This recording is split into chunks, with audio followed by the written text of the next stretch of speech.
आजपासून सुरुवात झाली, आरती झाली,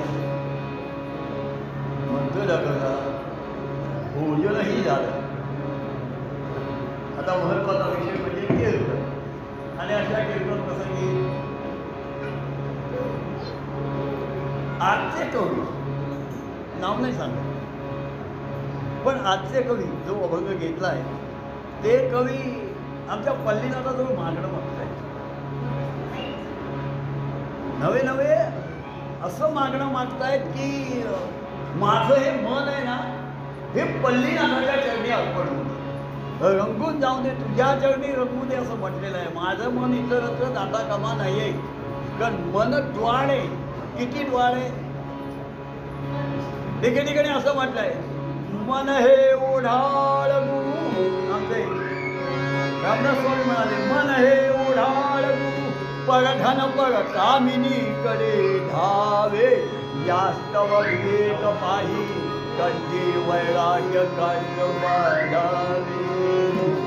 मन ताब्यात ठेवणं महत्वाचं आहे.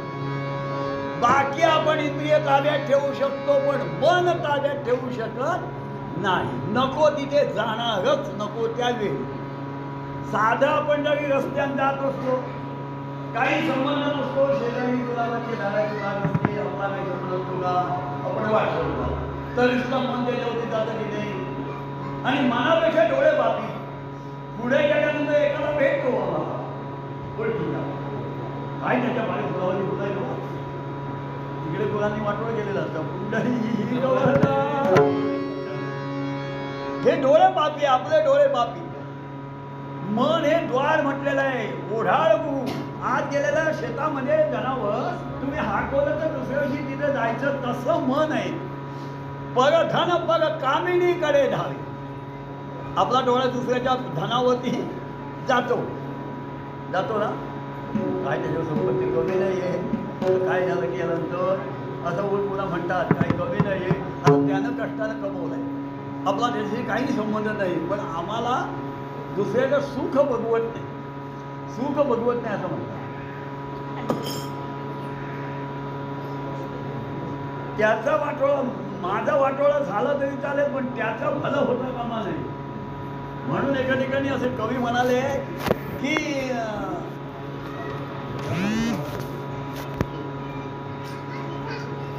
आपुले ताने मारून आळ सतीवरी घालावा. आपल्या मुलाला मारून आळ सतीवरी घालायचा, तू हे केलंस म्हणून, म्हणजे तिला कसा त्रास होईल तो आनंद आपण घ्यायचा, हे असं आपलं मन. तेव्हा मनाला ताब्यात ठेवण्यासाठी म्हणून महत्वाचं म्हणजे आपला कुलस्वामी लक्ष्मी पल्लीनाथ, त्याच्या चरणी आपलं मन तल्लीन होऊ दे असं म्हणतात. आवाज जातोय येथील बाहेर जा कुंडली गौरा.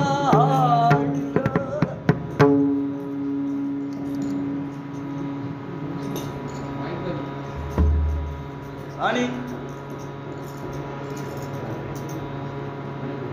अशा त्या भगवंताच्या चरणी, पल्लीनाथाच्या चरणी माझं मन जाओ. आणि कथा कीर्तनी पायी जी नुपुरे होऊ दे, नुपुरे म्हणजे घंगूर, पायामध्ये बांधतात तो घंगूर, तो होऊ दे, तो सतत वाजत राहतो ना, फुलफुल फुलफुल सतत वाजत राहतो. तसं माझं मन तुझ्या चरणावरती. त्याच्या पुढे जाऊन म्हणाले की पदस्पर्शाने बळी ढेकळी जा. काय पायाचं महत्व, आमच्यासारखे पाय नाही आहेत भगवंताचे. भगवंताचे अत्यंत पवित्र पाय, आणि ते ज्या ज्या भूमीला लागले ती भूमी पवित्र झाली. आता ह्या पाली गावामध्ये पल्लीनाथाचे पाय लागले ना, ज्या पदस्पर्शाने जी जो गाव नव्हे, जी धर्मी पवित्र झाली, असं असे आमचे भगवंत पल्लीनाथ. नावं अनेक असतील पण रूप एक आहे की नाही सांगा, रूप एकच आहे. आणि पदस्पर्शाने बळी ढकलला, बळीला सुद्धा ढकलल्यानंतर प्रसंग असा झालाय, प्रसंग सांगितल्याशिवाय उदाहरण पाहिजे. आपण दान धर्म करतो, प्रत्येक दान धर्म करतो. आपल्याला वाटतं आम्ही हा दान केलं, मी एवढं दिलं, मी तेवढं दिलं, आमच्याकडे एखादा संस्थेला किंवा संस्थेला किंवा एका मंडळाचा अधिकारी कोणाला आणि म्हणाला तुमच्याकडे भरपूर पैसे आहेत, तुम्ही आमच्या या संस्थेला देणगी द्या. आम्ही नावासाठी खटपट असतो.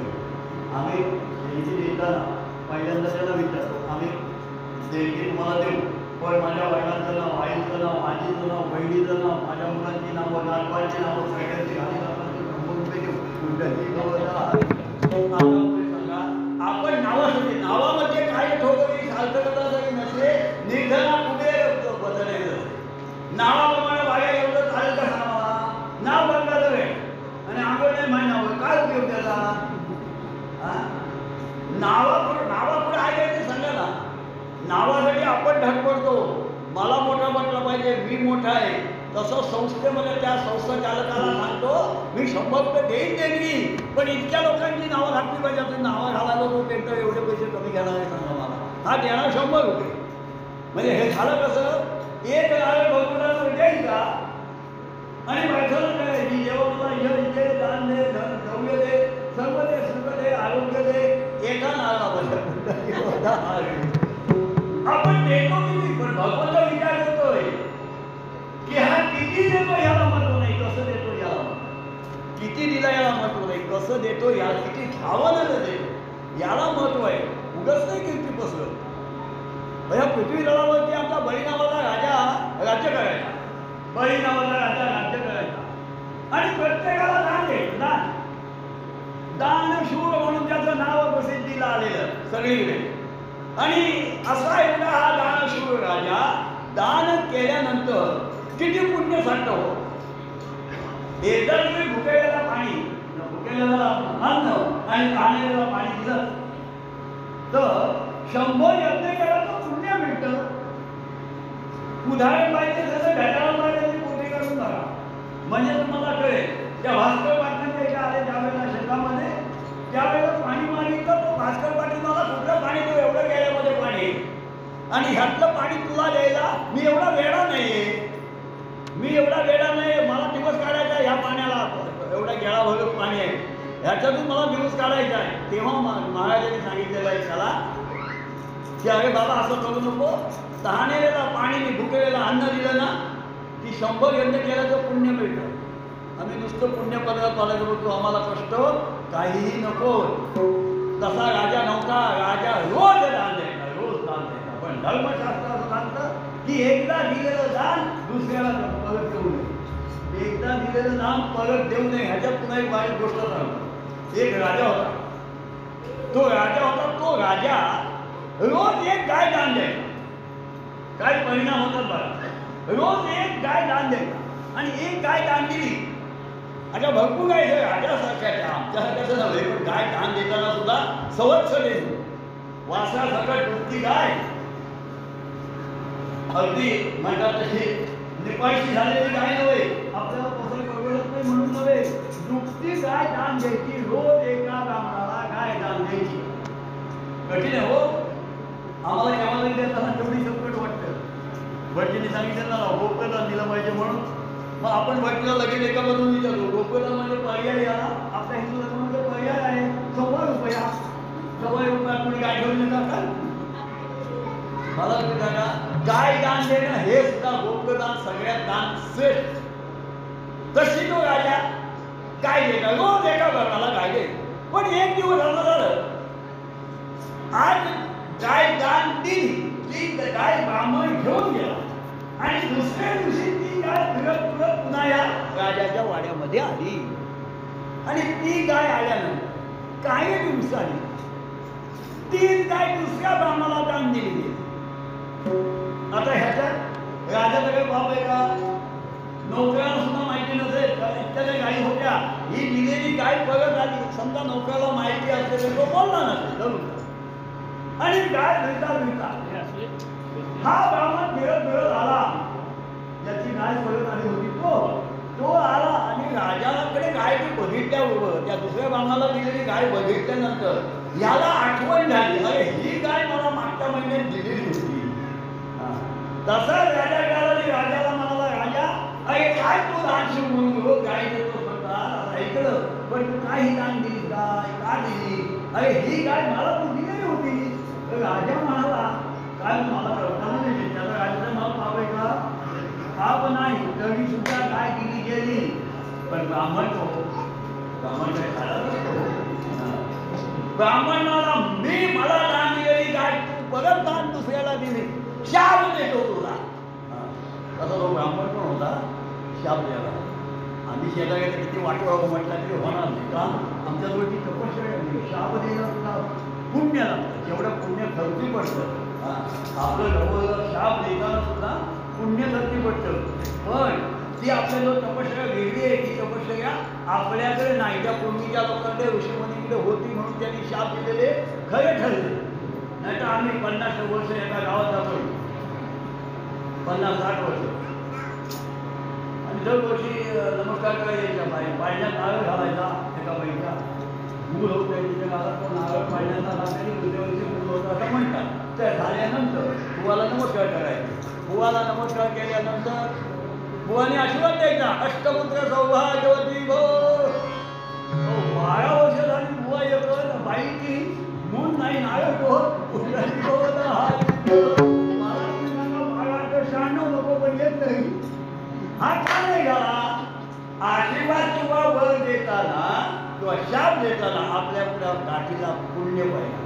राजाच्या त्या ब्राह्मणाच्या होतं पुण्य. ब्राह्मण म्हणाला राजा अरे तू समजून काही नाही सांगितलं तरी तू दिलेली काय होती ती काय तू परत दिली. एकदा दिलेलं दान दुसऱ्याला देता ये धर्मशास्त्र प्रमाणे नाही. तेव्हा तुला शाप देतो आजपासून जमिनीवर सरडा होऊन पडशील. सरडा आहे की नाही राजासारखा डौलदार असतो की नाही सरडे माहिती आहे सगळ्या एकदा कोकणाला म्हणतात नक्की माहिती आहे डौलदार असतो बोलते असतो सरड्यावरती. राजा म्हणाला काय तरी शाप देतो म्हणाला. ज्या वेळेला भगवान गोपाळकृष्ण सवंगणा घेऊन फिरत रानामध्ये फिरेल ना त्यावेळेला तुझा उद्धार होईल म्हणून सांगितलं. त्याप्रमाणे राजा सरडा होऊन पडला पृथ्वीला होती आणि सरडा झाल्यानंतर फिरत फिरत फिरत फिरत सरडा फिरता विहिरीवरती चढला आणि विहिरीवरती चढला तो खाली एका विहिरीमध्ये पडला. त्या सरड्याला वरती येता येईना. इकडे गोपाळकृष्ण 8व्या अवतारामध्ये गोपाळकृष्णाने गाई चारायचं काम केलं. गवळ्याचा म्हणतात ना त्याला गाई चारायचं काम केलं. असे ने बाळ गोपाळ सगळे एका ठिकाणी घेऊन विटी दांडूचा खेळ खेळायचा. म्हणून एखादा विटी मारली की विहिरीच्या कड्याला येऊन पडली. आणि हे सगळे ते सुदामीला बघायचे ते सुदामाचे होते बाळ गोपाळ होते कृष्णा वगैरे ते सगळे आले बघतात तो विहिरीत वाकून बघितलं. काय दिसलं सरडा हे पडलेला होता. आता तो सरडा पडल्यानंतर सगळ्यांनी बघितलं कृष्ण आला. कृष्ण मला काय वाकून बघता तो मला काय नाही आज एक सरडा पडला आहे. कृष्ण मला काढूया त्याला वरती. त्यांनी चिंध्या बांधल्या दोऱ्या बांधल्या खाली सोडला पण तो काही येईना. सरदारच्या डोरीला धरीना. त्यावेळेला कृष्णाला डोकं चालवलं. कृष्ण म्हणाला असं करा ह्या दोऱ्या मला बांधू नका चिंध्या बांधू नका काय बांधा वेल बांधा वेल. मग ती एक वेल लांब काढली ती बांधली आणि ती वेल सोडली खालपर्यंत. सोडल्यावर त्या वेलीवरती चढल्यावर इतका आनंद झालाय सगळ्यांनी ती ओढली वर आनंदात. आणि जो ओढलीने ती बाजूला आली विहिरीच्या तो सरडा नेमका कृष्णाच्या पायावर पडला. कुंडली गवळा कृष्णाच्या त्या परस्पर्शाने राजा पापातून मुक्त झाला. आणि राजा जो सरडा झाला होता तो पुन्हा राजाला आपला देह मिळाला. एवढं परस्पर्शाचं पुण्य आहे. हे पुण्य मिळवतोय आमचा बळी राजा. इथे आपण बाहेर पडलो बरोबर ना. अर्थासाठी कथा मूळ पदावर इथे बाहेर पडलो. हा ज्या वेळेला राजा इकडे दान धर्म करतोय कीर्ती सगळीकडे पसरली आणि त्याच वेळेला आमच्या हे गादीचे मालक अजूनपर्यंत आलेले आहेत. ते नेमक्या त्या वेळेला फिरत आहेत. रमारमण श्रीरंग जय जय रमारमण श्रीरंग जय जय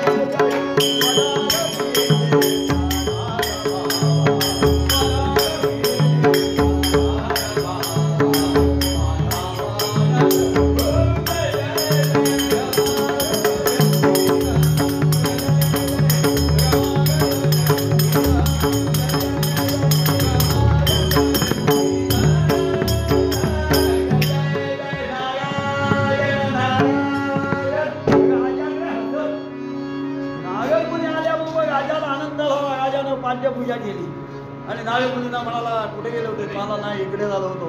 अरे तू दान धर्म करतो, तुझ्या इतका दान शूर दुसरा कोणीही नाही असं ऐकलंय म्हणून आलो मला. हो रोज एक गाय दान देतो. नारद म्हणाले वा वा वा चांगलं आहे, रोज एक गाय दान देणं म्हणजे मोठं पुण्य आहे. पण त्याच्यावर नारदांना काळजी उत्पन्न झाली आणि ते नारद तिथून जे सुटले ते कुठे गेले, आमच्या भगवंताकडे गेले. कारण त्यांना काय कुठेही जायला बंधन नव्हता, व्हिसा लागत नव्हता, परमिशन लागत नव्हती, तिकीट लागत नव्हतं. आमच्याजवळ असून सुद्धा आम्हाला जाता येत नाही.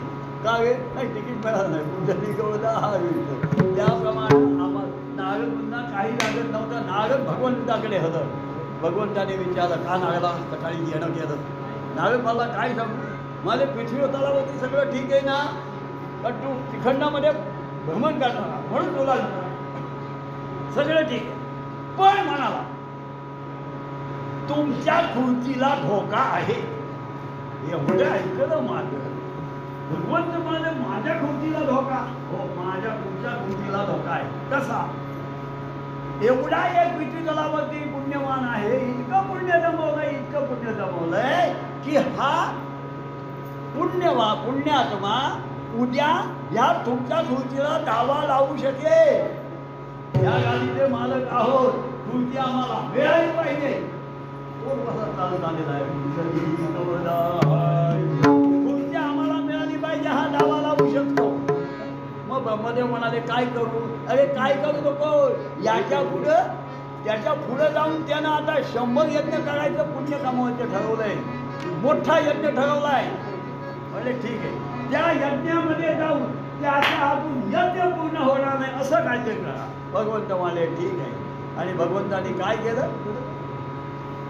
नेसलास पंचा गुढ्या पर्यंत, नेसलास पंचा गुढ्या पर्यंत,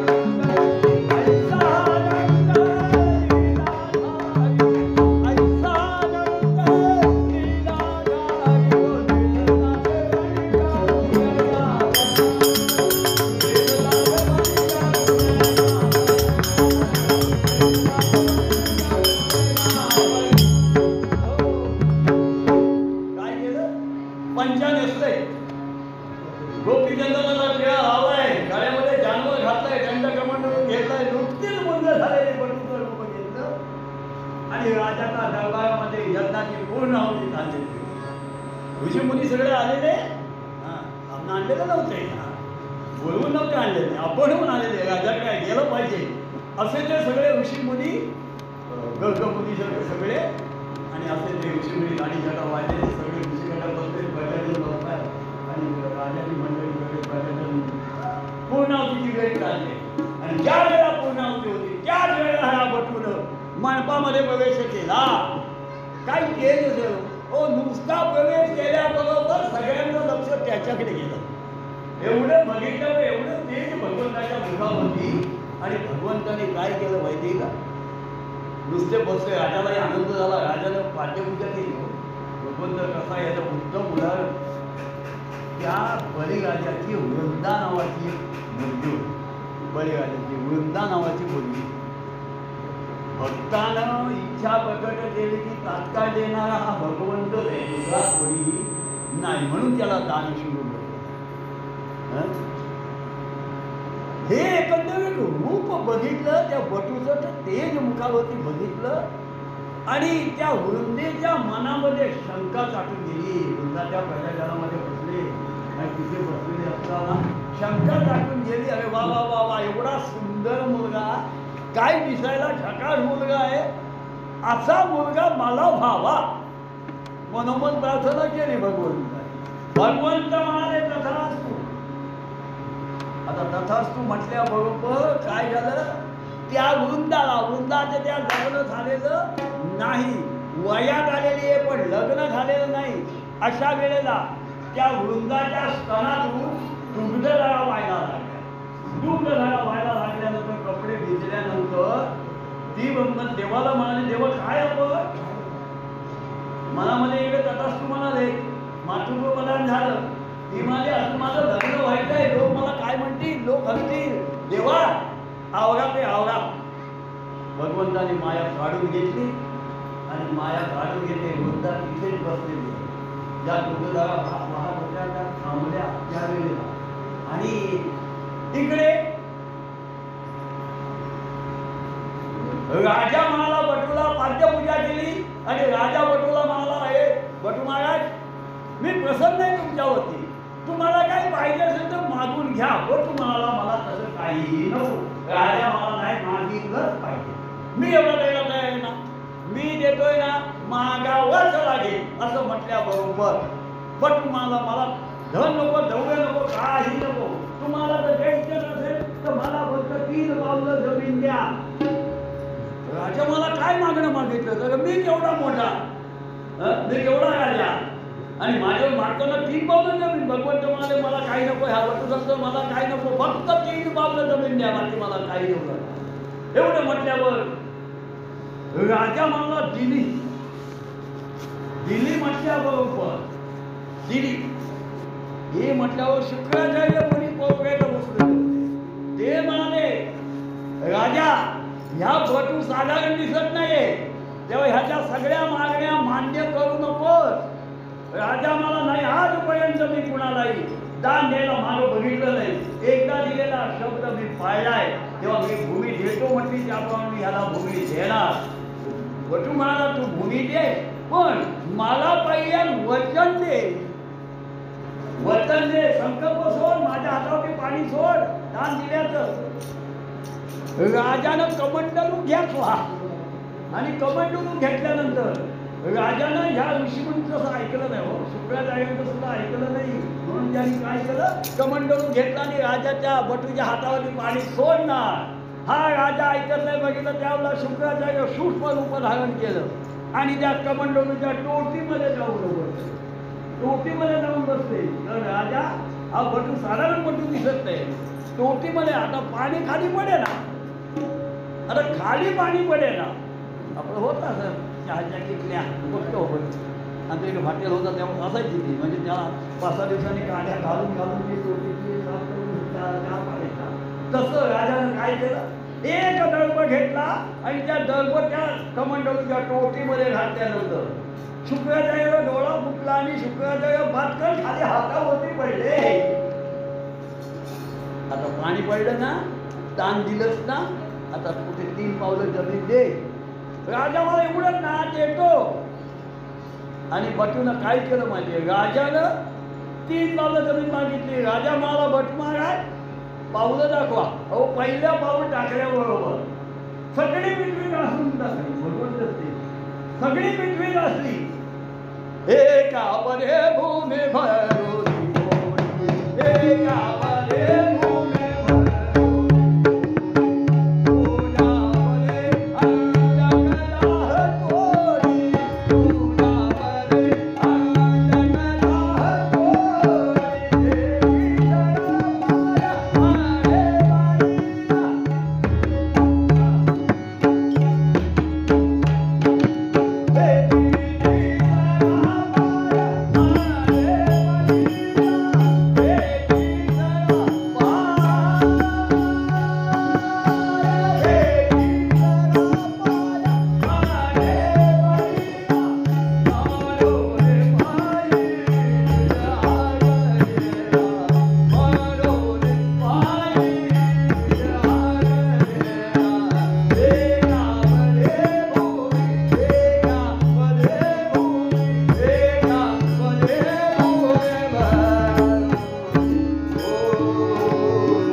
आता राजाला विचारलोय बटू, राजा आता 3रा पाय कुठे ठेवू सांग. राजा महाराजला 2री 3री कुठेही जागा नाही. आता हे माझं मस्तक आहे ना, या मस्तकावरती पाय द्या. मस्तकावरती पाय दिल्यानंतर त्याला पाताळामध्ये घालला आणि पाताळामध्ये घातल्यानंतर पुन्हा भगवंत हात जोडून त्याच्याजवळ उभे राहिले आणि त्याला म्हणाले, तुझा दानशूरपणा बघून मी प्रसन्न झालोय. आता काय पाहिजे असेल ते मागून घे. आता राजा म्हणाला, मला दुसरं तिसरं काहीही नको, मला दुसरं तिसरं आपण मागण्या मागतो, पण हा देव सांगतोय त्याला ती काय पाहिजे असेल ते मागून घे. तुम्हाला काही नको. आता माझ्या दारामध्ये तिष्ठत उभे राहा पहारे कवी म्हणून. पहारे कवी म्हणून म्हणाले की पदस्पर्शाने बळी ढकलिला आणि भाव बळे दारी रक्षक झाला. ब्रह्मा शांती देई कमंडला गंगोदक होऊ दे माझे मन पल्लीनाथ चरणी रघु दे. मूळ अभंगामध्ये ते कवी म्हणाले. आपल्याला वेळेत संपवायचं आहे ना, तर म्हणून मूळ अभंगामध्ये आज ते कवी म्हणाले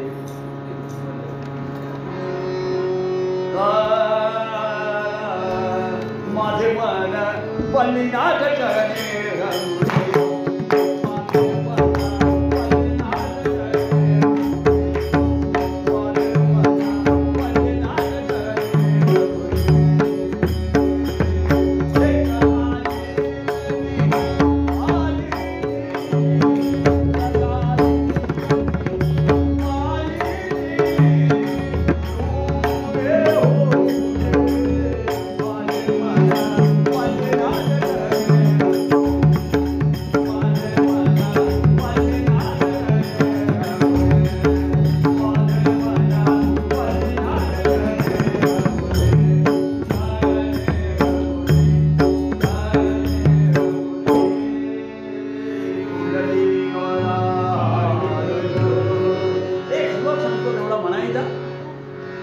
कथा मोरयाची कथा विठ्ठलाची नाही का. कथा मोरयाची कथा विठ्ठलाची कथा मोरयाची कथा विठ्ठलाची कथा महाराज कथा वामनाची कथा शंकराची कथा भगवानी कथा नरसिंहाची समस्तामध्ये श्रेष्ठ राघवाची जय जय रघुपते राघव.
वाले साड्या घालतात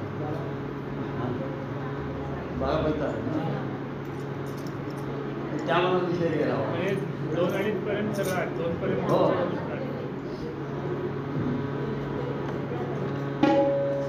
सगळ्यांचा आगाचा दैवत आमचा पंढरीचा पांडुरंग ज्याला पंढरीनाथ म्हणतात. आता मला कळलं की पंढरीवरून झालेले किंवा डोक्यात काहीतरी विठ्ठलाबद्दल सांगावं. कंटवणी हा काही नाही. हा पल्लीनाथ तो पंढरीला राहतो म्हणून पंढरीनाथ, काशीला राहतो तर काशीनाथ आणि भजन करतो म्हणून विश्वनाथ. म्हणे कैलासनाथ कैलासवर राहतात असे हे पंढरीनाथ. त्यांच्या बद्दल घडलेला प्रसंग सांगण्याचा प्रयत्न करणार आहे. आज एका दिवसात होणार नाही, पहिल्या दिवशी संपतो. तर दिलेल्या वेळेमध्ये भागणार नाही. या विषयाला 3.5 ते 4 तास लागतात. एवढा आपल्याला पण वेळ नाही, तर असलेल्या वेळेमध्ये संपवण्याचा प्रयत्न करणार आहे. पण मला उद्याची काळजी करत असं होणार नाही. पण वाटतं मनाला आज लोकांना कंटाळलेलं होते तर उद्या ते पण इथे काही शिक्षा नाही आणि पटणाला बक्षीस पण नाही. पण कथा कीर्तन ऐकावी. कीर्तन श्रवणामुळं काय होतं, आनंद जन्मीची पापं निघून जातात कीर्तन श्रवण केल्यामुळे. आणि नवविधा भक्तीपैकी कीर्तनम श्रवणम विष्णुस्मरणम पादसेवनम अर्चनम वंदनम नाट्यम सख्यमातम निवेदनम. 9 प्रकारची भक्ती सांगितली, त्याप्रमाणे तुमची भक्ती श्रेष्ठ आहे. कीर्तन श्रवण करणं ही भक्ती. आणि कीर्तन श्रवण करीत असताना आपलं मन तिथे ठेवणं हे महत्त्वाचं आहे. म्हणजे कीर्तनाला बसायचा पण देह देवळाकडे चित्त पाय पोसत का होते. आजच्या दिवशी आणलेले असतात हनुमानी जायच लागेल म्हणून काळजी असते. पण कीर्तनाला बसायचं बसता पुष्कळ नाही असं नाही. हो हे नाटक कीर्तनाला येऊन बघते असतात, कीर्तनाला येऊन बसले. आणि गेल्यावर नातवांनी विचारलं, हो आजी आज बुवाने काय सांगितलं नाही. म्हणे काहीतरी सांगितलं. अगं काहीतरी म्हणजे काय सांगितलं. ते म्हणाले काहीतरी रामायण महाभारत काहीतरी होत आहे. ती म्हणत काहीतरी होतं म्हणजे काय. म्हणजे तुला रामायण होतं की महाभारत होतं हे तुला कळलं नाही. ऐकलंच काय माझा माती. ती म्हणाली काय बाळा माती काय माझा ऐकलं काय माती. 1000 केल्या वाटी काय होईना. पण मंदिरापासून हे कुठं कमी हे चिन्ह ते थोडं घे. अजिबात ते बघत नाही. कीर्तन म्हटलं की आम्हाला कधी जागा बघायला एवढं कीर्तन वाईट आहे का हो. या गोष्टीमध्ये काय आहे हे तुम्ही बसल्याशिवाय कसं कळेल हो. बसल्याशिवाय कळेल का. आमच्या इकडे वाय पद्धत जवळजवळ सगळ्या गावात आपण झालेली आहे. त्या बुवात काय तेवढा जाऊन नाही म्हणतात. अरे म्हणतात म्हणजे तू गेला होतास काय. नाही मला जागरण जपत नाही म्हणून गेलो नाही कामावर जायचं होतं म्हणून. हो म्हणाला का तर तो म्हणाला सांगायचं तात्पर्य गाथा कीर्तन अजिबात वाईट नाही. संत मुनींनी निघून ठेवलं कशासाठी लिहिलेलं. कशा कीर्तने महादोष जाती असं म्हटलेलं आहे. आमचे किती वेळ पुन्हा दोष वाढायचे ते. हां किती कीर्तनाला बसलं तरी जर आमच्या हातून कधी पुण्याचा एक बाजू कमी होते पापाची जास्त होते. आपण समजतो आम्ही पुण्यवान आहे. मी कुणाला ती हत्या करीत नाही असं सांगतो मानतो. सांगतो मी सहसा कोणाची हत्या करीत नाही. हां मी घरी गेलो घरी जाऊन तर चपलाखाली दोघे किती दिलेलं असतात. पुढे वडील घरी जातो आपण फिरतो तेव्हा आपल्या चप्पल खाली किती प्राणी दिलेले असतील. कोण शोधित नाही म्हणून म्हणजे ती हत्या नाही केली सांगा. फक्त म्हणायचं मी हे पुण्य करतो आणि हे पुण्य आहे की पाप आहे हे कशावर ठरवायचं. जे तुम्ही कर्म करता त्याच्या हेतूवर ते अवलंबून असतं. मी कर्म करतो हे पुण्य आहे की पाप आहे हे हेतूवरती. तुमचा हेतू काय आहे. मुलांना अटक केला म्हणून घड्या दिला वडिलांनी आई अगदी आत्ता ओरडली म्हणून काय आहे एकच नंतर काय होत आहे. घडला लागला विचारला घडवता कशा त्याला. अगं तो घड्या मागतोय मग ती द्या ना. काय झालंय काय डाय एकच आहे ना त्याचं लाट पुरवायलाच पाहिजे. हां काय झालं दिलं तर त्याला घड्या घेऊन दिलं आणि दुसऱ्या दिवशी शाळेत निघाला. मुलगा लहान आई पाठीला डॉक्टर जाऊन दरवाजा पद्धत निघालेली आहे. मुलाचा डॉक्टर आईच्या पाठीवर आणि पोचवायला जातात तेव्हा बाहेर पडला घड्या बांधायला बघितलं ह्यानं पण व्हिडिओ मारून जाणतो पोचवायला लागतो ह्या मानव बघा किती येतो. शाळेत गेला, शाळा सुटली, येताना आई आली, येताना घरी आला, मुलांमुळे सगळे घरी आला, येताना वाटत दोन चोर भेटले, एक कॉन्फरन्स मारली, घड्याळ काढून घेतलं चोर. घरी आल्यावर काय झालं असेल तर सांगायला वेगळं नको, ज्यांना झाली असतील त्यांना अनुभव येईल असं घडल्यावर काय होतं ते. हां, घरी आल्यावर झाला, घरी आल्यावर बाबा भाऊ घड्याळाला गेलं, याला मार झाला, मार खाऊन आला, झालं. आणखी 15 दिवस गेले, तुला आई लागला, आई मला घड्याळ पाहिजे तर शाळेत नाही.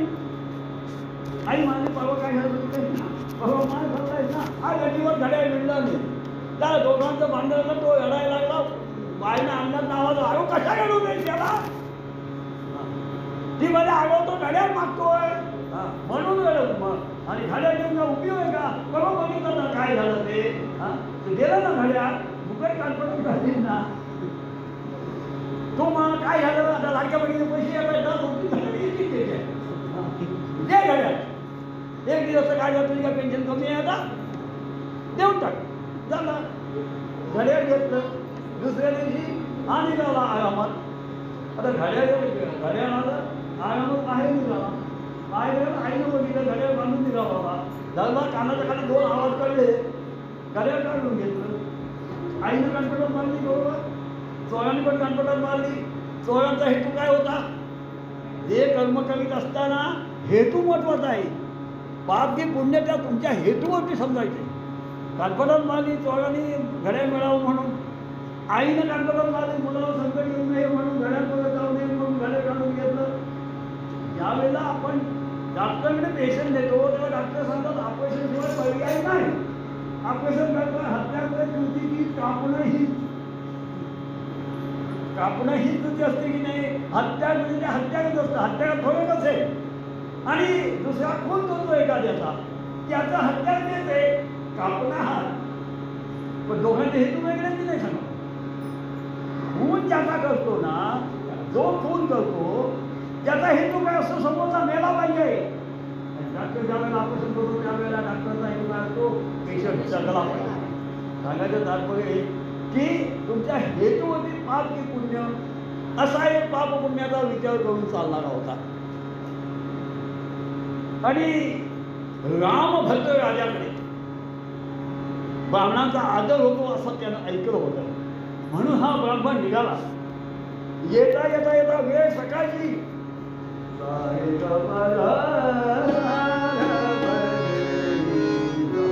वेळ सकाळची दरबार चालू झाला. आसनं मांडलेली होती, आसनाप्रमाणे येऊन आपापल्या आसनावरती अधिकारी येऊन बसले. राजा सुद्धा सिंहासनावरती जाऊन बसला आणि त्याच वेळेला देवडीवरचा शिपाई धावत आला आणि लवून राजाला मुजरा केला. लवून मुजरा केला हे महत्वाचं आहे. आता मुजराची कल्पना केली, नमस्कार साधा गेला, आता लवून नवे अष्टांग होतो, साष्टांग राहून दे. आता हात कुठं जोडीत होते तो पण आता बंद झाला. आता काय झालं, वेळ नसल्यामुळं जाताना भूमी पुढे रस्त्यात लागली, जरा चप्पल सरकवायची, नमस्काराच्या 2 कातडात आपल्याला काढून घ्यायचं आणि पुढे व्हायचं, ही नमस्काराची पद्धत झाली. त्यावेळेला तशी पद्धत नव्हती. देवडीवरचा जो शिपाई आला त्यानं राजाला जाऊन नमस्कार केला आणि राजानं त्याला काय तो म्हणाला, महाराज बाहेर देवडीवरती म्हणजे गेटवरती बाहेर ब्राह्मण आलाय आणि आपली भेट घेऊ इच्छितोय. राजा मला जा त्याला पाठवून दे. तोही सांगायला गेला होता, हा ब्राह्मण कुठला होता हे सांगायला पाहिजे. कोण होता, कुठला होता, त्याचं नाव काय होतं, कुठल्या गावात आला होता. एका साखीमध्ये आलंय, अरे पंढरपूरचा विप्रधनाचे हिंदत देश होते.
कोण होता हा?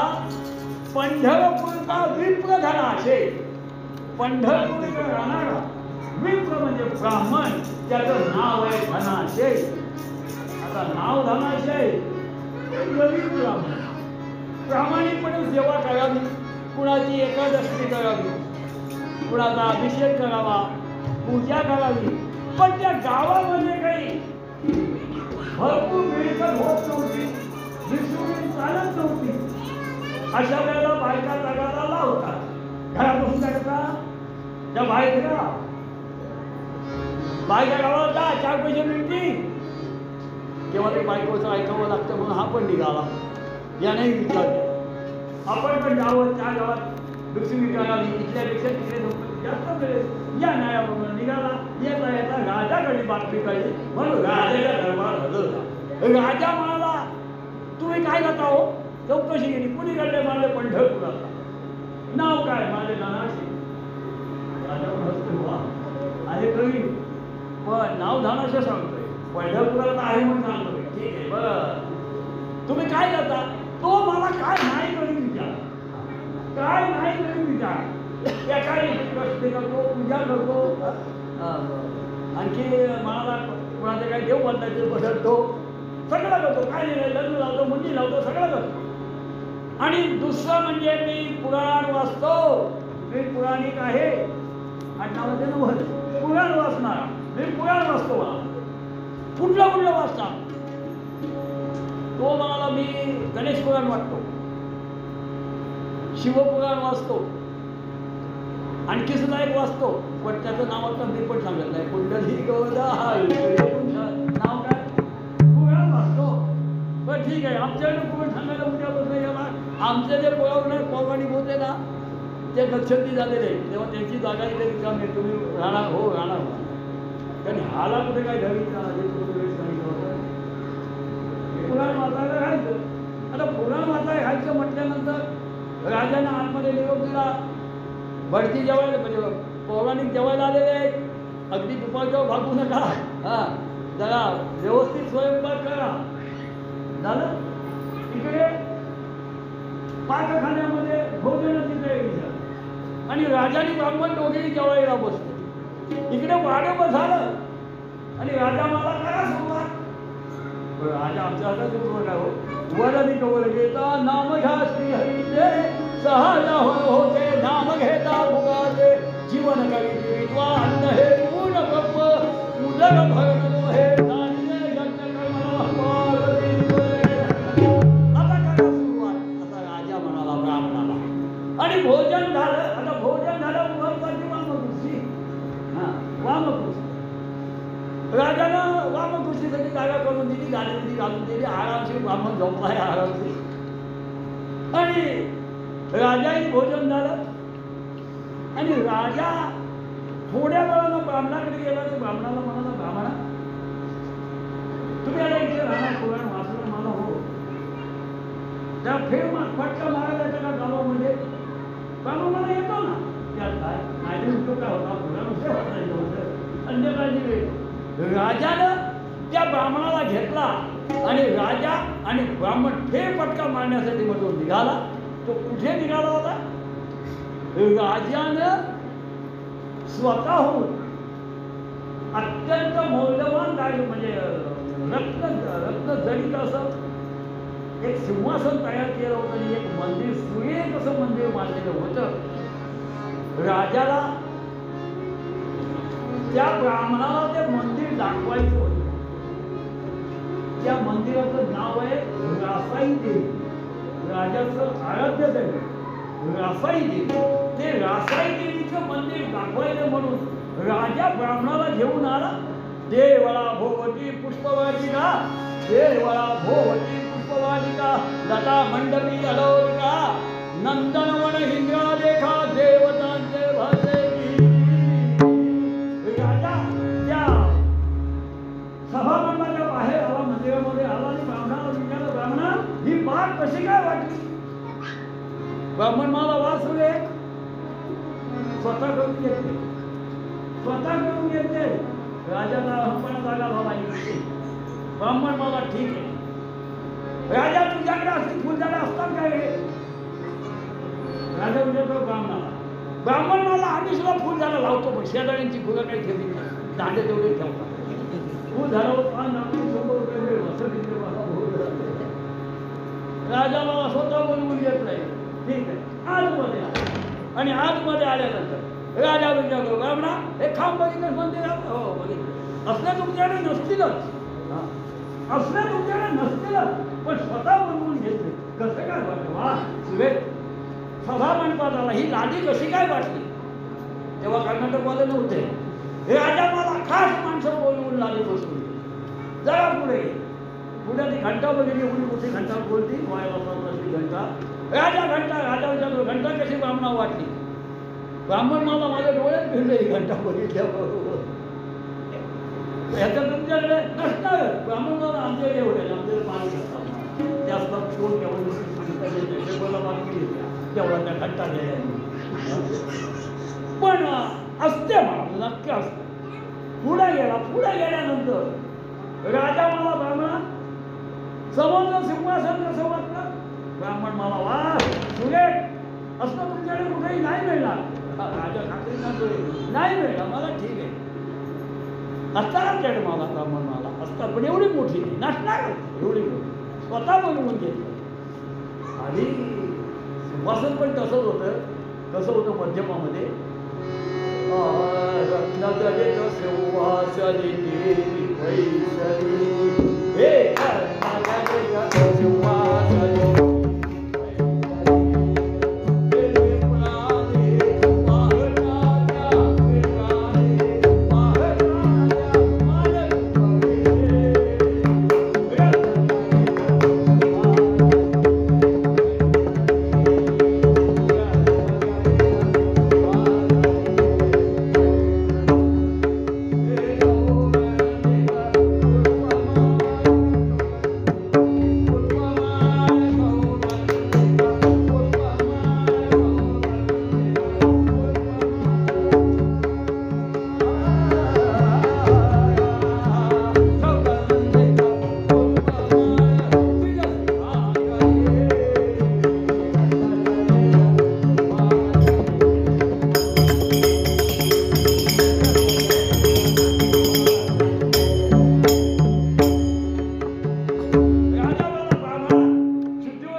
बघितलं. एखादं राजाला विचारावं, ब्राह्मणाला चांगलं सांगावं, वाईट सांगावं, विरोधी आहे, सुरेख आहे, राजाच्या मनाचं समाधान बोलावं.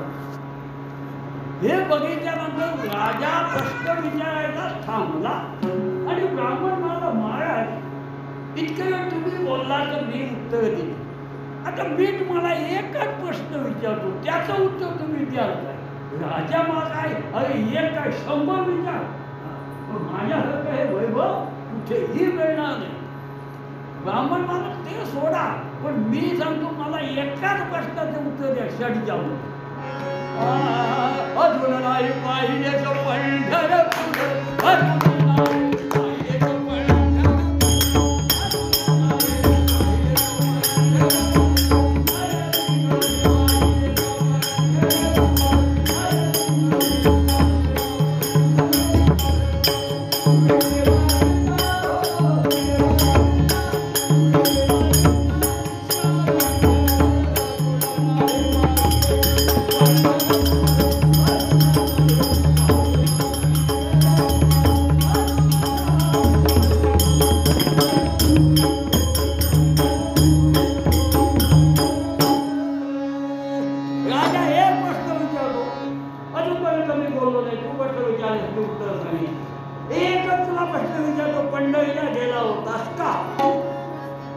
राजाला 13वा गुरु आडवा दुनिया फिरला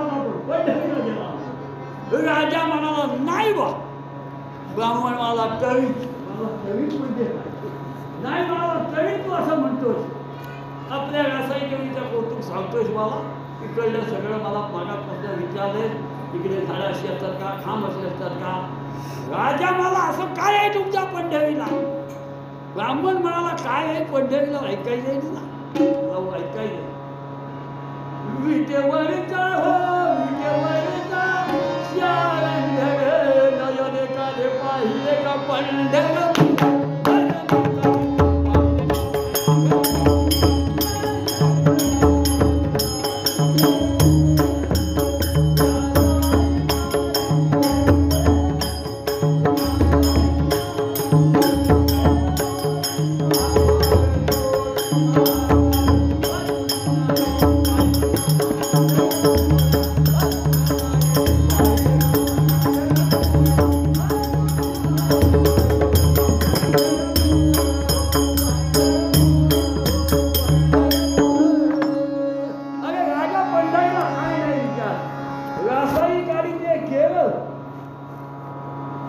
आणखी सांगतो आणखी राजा मला काय मला सांगतो ना तुझ्याकडे नाही ते आमच्याकडे जेठे कल्पतरू समस्त दुमती चिंतामणी ते खरे गाई काम दुहावगे गोळे वाहे अमृत भाव आणि देवी विठ्ठल कटी तो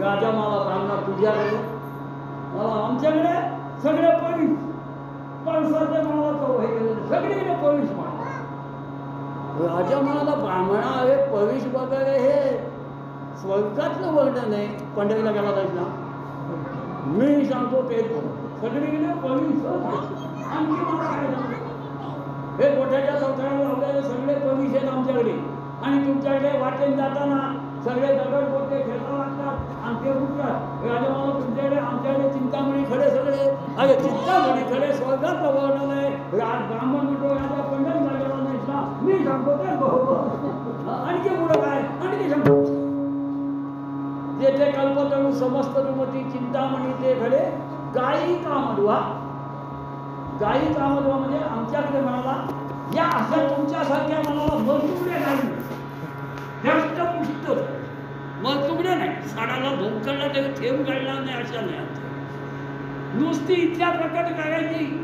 तिला काम ठेवून आम्ही म्हणतो भांडे घेऊन जायचं आपल्याला दूध हवं असेल तेवढं आणि प्रार्थना करायची मला आता 5 लिटर जेवढं आहे 5 लिटर दे ती दूध भरपूर देणार आणि त्याला काम ठेवून म्हणतो राजा मला ब्राह्मणा खुल्याला का सांगू नको अरे मला काम धेडू हे स्वर्गातलं वर्णन आहे पंढरीला गेला नाहीस ना मी सांगतो तेच बरोबर पंढरीला गेला नाहीस ना मी सांगतो तेच बरोबर आणखी काय तुझ्याकडे मला सांगतो ना तुझ्याकडे तुंगभद्रा नदी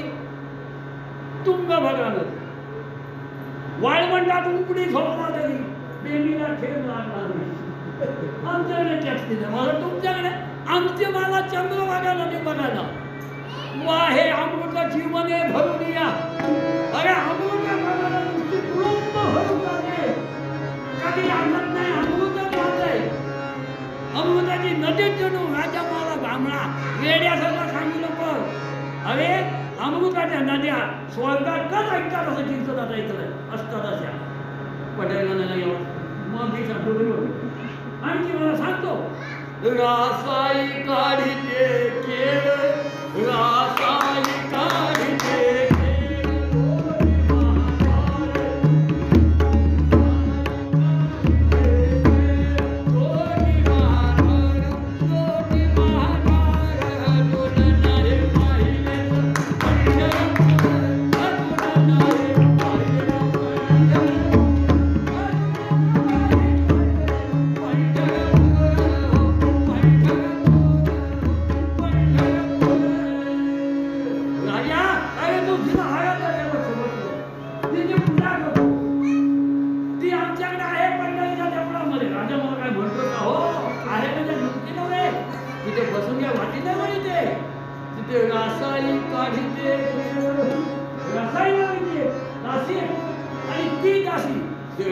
खेळ काढत असते असं मी बघतो राजा मला काय म्हणाला खेळ काढते अरे ही मी हिला आळाचं दैवत म्हणून पूजाला तू मला पूजलाशील मला काय करायचंय?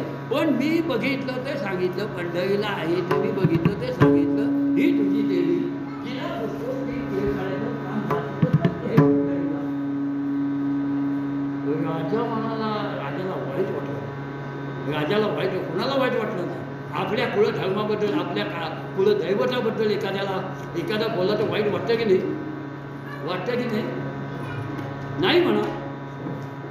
आणि ज्याला वाटतं वाईट तेच येत आहे. कुंडली ही कवला आपल्या कुलदैवताबद्दल ज्याला अभिमान आहे ते नक्कीच येत आहे. त्याला म्हणून चालेल का? म्हटला कोण मिळेल काय? पंढरी पालीला तर मिळेल तर पाली गावात झाले म्हणून सांगायचं तर आपल्या त्या विषयाकडे जायचं नाही, पण तरी सुद्धा सांगतो. अशी राजाची भावना, राजा अरे तू जिला आराध्य दैवत म्हणून पुसतोस ना, ती आमच्याकडे खेळ काढायचं काम करते. राजा मला कोण आहे तिकडे? तर राजाला सुद्धा जाणवलं नाही. राजाला राग आला. ऐकता भाषण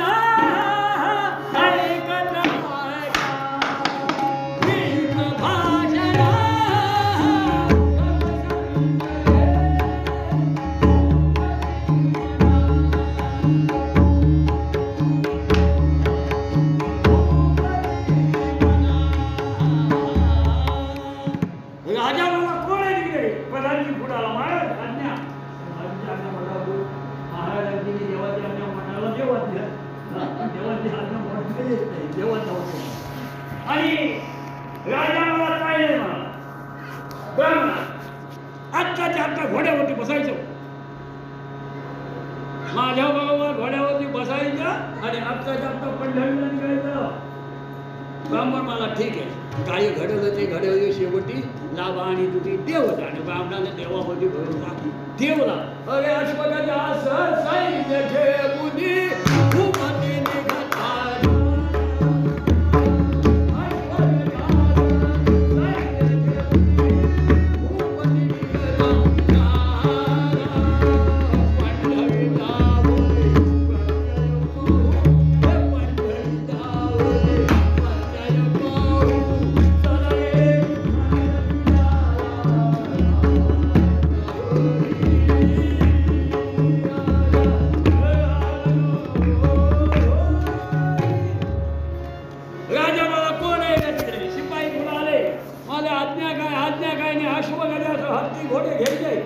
सगळ्यांनी पंढरीला निघायचं. ब्राह्मणाला म्हणलं, राजा म्हणाला, ब्राह्मण माझ्या घोड्यावरती तू बसायचं, तुला घोडा चालवाय नाही आधी मी चालवतो, माझ्याकडे बसायचं. आणि जे वर्णन आता केलंस ना, तसं वर्णन नाही दिसलं ना तर उभ्या वाळवंटामध्ये सोडी देऊ तुला. चूळ पण बरोबर घ्या. मग राहायला म्हणाले लगेच चूळ घे, लोखंडी चूळ घे. राजानं ब्राह्मणाला आपल्या पाठीमागं बसवलं आणि राजाला बसवलं. ब्राह्मणाने थोडी ताळ खाली उठवली. ब्राह्मण म्हणाला, मी चुकलो तर नाही याला, पण खात्री होती. ब्राह्मण म्हणाला पांडुरंगा, अरे तुझं वर्णन केलं, तुझी निंदा नाही केली, वर्णन केलंय, असलेल्या परिस्थितीचं वर्णन केलंय. आणि समजा मी वर्णन केल्याप्रमाणे तिथे दाखवणं ही तुझी जबाबदारी आहे. भक्तासाठी तुझी जबाबदारी आहे. भक्त वाचवणं देवाची जबाबदारी आहे. पण देवान भक्त वाचवावा असं आपली भक्ती झाली पाहिजे तर उपयोग होता. आम्ही लाच म्हणतो पल्लीनाथ आहे, पण पल्लीनाथ आपल्याला आपलं म्हणायला पाहिजे ना. हां, तसं आहे, पल्लीनाथ आपलं म्हटलं पाहिजे. तसं पांडुरंगा तिथे ती जबाबदारी तुझ्यावर या, सगळा भार तुझ्यावरती ठेवलाय. आणि तरी सुद्धा भीती वाटायला लागली. अरे घरी थांबून सुद्धा नको आलो. आणि असं येता ह्या पुस्तकाला तोंड द्यावं लागेल. वर्णन दिसलं नाही तर उद्या वाळवंटामध्ये राजा मला सोडी देणार आहे. वाईट वाटलं आणि थोडी भीती वाटली. हातपाय कापायला लागलो. राजा मला ब्राह्मण हातपाय का कापताय? ब्राह्मण मला महाराज हुशार होता. ब्राह्मण हुशारच असतात. ब्राह्मण म्हणाला, महाराज काय झालं सांगू का? 4 दिवसांनी थंडी भरून ताप देतो मला, आणि 2 मिनिटं आता दिवस आहे म्हणून माझ्या हात काय कापताय? कुठली कवला. बरं ठीक आहे. येता कुठे आले? पंढरपूरला पंढरीत आल्यावर वाळवंटामध्ये ते बघितलं आणि त्या कामधेनू नाही, कामधेनू नाही, कल्पतरू नाही, सगळी आईला दिसायची झालं, सगळे ढोले सगळे दिसायला. राजा मला ब्राह्मणा तिथे म्हणाला होता की पंढरीला आमच्या कल्पतरू असतात, कामधेनू असतात, चिंतामणी खडे असतात, अमृताची नदी वाटे आहे कुठे? ब्राह्मण हुशार, ब्राह्मण मला महाराज त्याच्यासाठी दिव्य दृष्टी प्राप्त व्हावी लागते. दिव्य दृष्टी राजा मला ब्राह्मणाचा दिव्य दृष्टीची भानगड तेव्हा बोललाच नव्हता, तेव्हा बोललाच नव्हता. ब्राह्मण म्हणाला केव्हाही घटनेत बदल करता येतो, आपल्या आलेले आल्या ना जे होतो घटनेत बदल घटनेत बदल करता येतो. त्यावरनं दिव्य दृष्टी प्राप्त व्हायला लागेल. ब्राह्मणा दिव्य दृष्टी कशी प्राप्त होईल सांग? ब्राह्मण मला सोपं आहे, चंद्रभागे स्नान केलं की दिव्य दृष्टी प्राप्त होईल. ठीक आहे राजा मला ब्राह्मणा बघ, तू आजचं मरण उद्यावर ढकलतोय. एकदा मी आंघोळ करून आल्यानंतर मला दिव्य दृष्टी प्राप्त झाली पाहिजे, आणि नसेल तू वर्णन केल्याप्रमाणे नाही दिसलं तर उभ्या वाळवंटांमध्ये सुराचे सुरी देणारे हा सूर बघितला आहेस ना? ब्राह्मण मला बघितलं, काय घडेलं ते घडवयाची होती. पण पुन्हा ब्राह्मणाला शंका आली. ब्राह्मण म्हणला राजा पांडवांच्या मुली नावाला राजा बुडी मारणारे, त्यातून तू वर येणारे. एवढं म्हणतो तो राजान बुडी मारलीच उभा लागतो आज, आणि बुडी मारून राजा उभा राहा असं तो बघितलं. अरे ब्राह्मण दिसू नाही, ब्राह्मण मला एका उडीत नाही होईल, 3 उड्या मारायला, 3 उड्या मारायला लागतील. राजा मला ब्राह्मण बघ 3 उड्या मारतो. ब्राह्मण मला तू माल बुड्यातला पुस्तकून काढतो. राजा मला आणि इकडे दुसऱ्या बुडीला खाली उतरला, आणि पांडुरंगाला आमचे ब्राह्मण मला देवा तुझ्या बरोबर 3 बुड्या मारायला सांगितलं, 1 झाले 2 झाले. जावल येईल काय दुराया, जावल येईल काय दुराया.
आणि तिसरी बुडी मारली, पण तिसरी बुडी माना एवढ्या जण हात जोडले. विभो भक्तीने मोक्ष केला, बोला विभो भक्तीने मोक्ष केला, गुणाचा वयावेला जरी पावले स्वयंती चंद्रभागा, आणि नमस्कार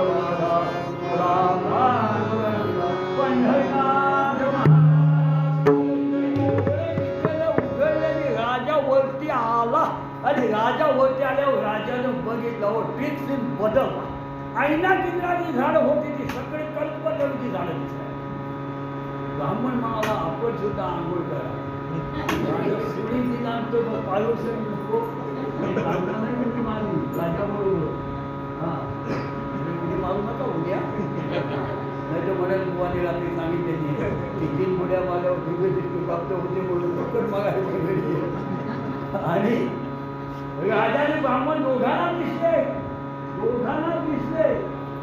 या राजाला ब्राह्मणानं वर्णन केल्याप्रमाणे कल्पतरूची झाडाची चिंतामणी खडे दिसायला लागले. गोटे दिसत होते ते. आजूबाजूला बघितलं घराच्या चौथाऱ्याला जे दगड लावलेलं ते चौथाऱ्याला ना चिरे ते परीच दिसायला लागले. म्हणून राजानं खात्री करण्यासाठी मानव बघितला तर त्यामध्ये तो राष्ट्रपुष्पाच्या कावमध्ये दिसल्या. राजाची ब्राह्मणाची किंमत पहिली. आणि राजानं बघितलं तर काय तुडूंब नदी भरून चालली. खात्री पटण्यासाठी राजानं पाणी चाटून बघितलं. ते तुम्हाला सांगतो अमृत झालं. अमृत हे ऐकलं मात्र चाटलं पाणी. चंद्रभागेच्या करुणीचा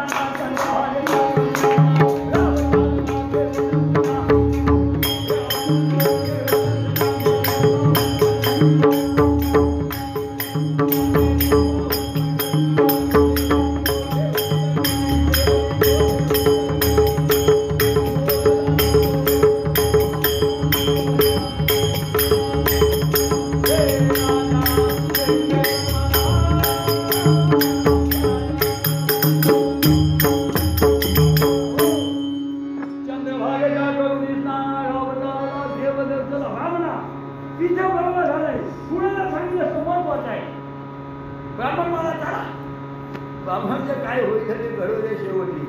लाभाने तुझे देव झाले. पांडुरंगावचे विश्वास टाकलाले. राजा पुढे ब्राह्मणमा येता राजा दरबारामध्ये आला. वर्णन केल्याप्रमाणे आपल्यापेक्षा आपण मंदिर बांधलं होतं त्याच्यापेक्षा सरस मंदिर राजाला दिसायला. आणि राजा पुढे गेला ते बघितलं तर राजा सुद्धा वेळा झाला होते. पांडुरंगाची गोष्टी बघितली. राजा वेळा आणि राजा म्हणाला अरे पांडुरंगा अरे हे असल्या ठिकाणी ते कशाला घातोय. ब्राह्मण मला महाराज नंतर बोलवा इकडे नंतर बोल आधी इकडे राजाला मागावा. आणि आपला सवय आपली दर्शन घेऊन बला येऊन बसायचं बसतात की नाही. कारण नुसतं जाऊच जायचं नाही. बला येऊन म्हणून त्या बलाने मानलेले असतात. आणि बला येऊन बसायचं जरा 2 मिनिटं दर्शन घेतलं तर बसणावर त्यामुळे दर्शन चांगलं होतं. तेव्हा असा नियम आहे म्हणून बला येऊन बसतात की नाही. राजा बला येऊन बसला म्हणजे आणि त्याच वेळेला त्या रावळातून केर काढीत दासी आली. ब्राह्मणाला दासी दिसते आणि राजाची सभा मंडपात आली. केर काढीत आली. त्या राजाला रासायनिकचा भास आपल्या आरोग्याचा भास झाला.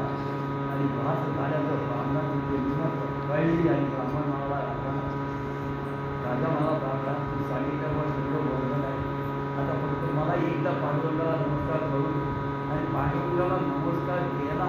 आणि राजा एवढा वेळा झाला त्या रूपाकडे बघून मदनाचा पुतळा तो बघून राजा एवढा वेळा झाला. राजा मला पांडुरंगा अरे एवढं सुंदर तुझं हे रूपड आहे मग तू इथे ह्या इथे कशाला राहतोय. त्या संतांच्या इथे कशा होतो माझ्याकडे तर रासाईच्या कडेला सुरेख मंत्री बांधून देतो. खाटामध्ये ठेवतो. राजाच्या खाटात ठेवतो तो.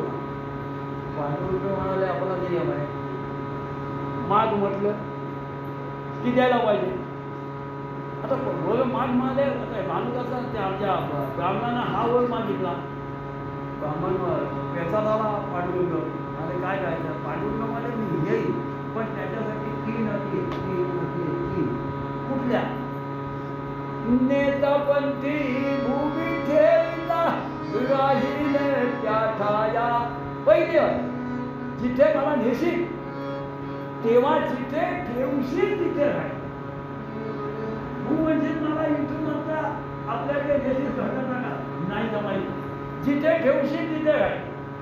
पण राजा सुद्धा हुशार होत. त्याला काय आला म्हणजे राजा म्हणून मागं आला आणि 16 दिवस ब्राह्मण तयारी केली. किती विजयनगरपासून पंढरपुरापर्यंत किती अंतर. फुटावर ब्राह्मण जवळ नसतो. पहिली अट. दुसरी अट, संत वैष्णवा छडिता न ठवे सदनी तुझी या. माझ्या एखाद्या भक्तांचा शोध होईल त्यावेळेला तुझ्याकडे एक क्षण सुद्धा थांबणार नाही. पांडुरंग मानले ठीक आहे. आणि भानुदास आमचे तिकडे हा निघाला, राजा तयारीसाठी आला. आता ती मूर्ती पंढरपुरातून विजयनगरला वाजवी गाजवी आणायची सोहळ्याने नेसून, अशी ती सगळी तिकडे तयारी चालली आहे. ती तयारी पूर्ण नको करायला. मग ती कशी तयारी झाली, काय झालं, आपण उद्याच्या कीर्तनामध्ये बघायचं. कुंडली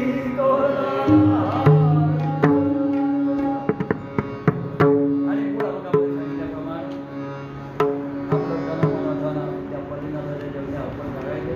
म्हणून त्याच्या स्पर्शाने पावन झालेल्या भूमीमध्ये आपण सगळे आहोत. माझे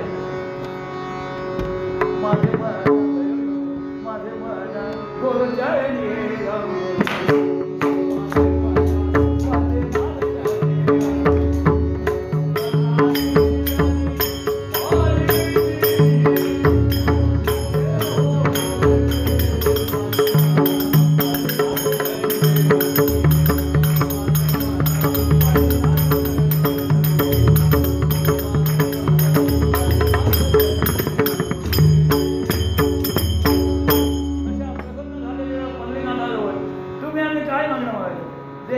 श्रेष्ठ तुकाराम मागणं मागितलं, त्यांच्या भाषेमध्ये मागणं मागायचं. हे शिलाने गाले वा तुझा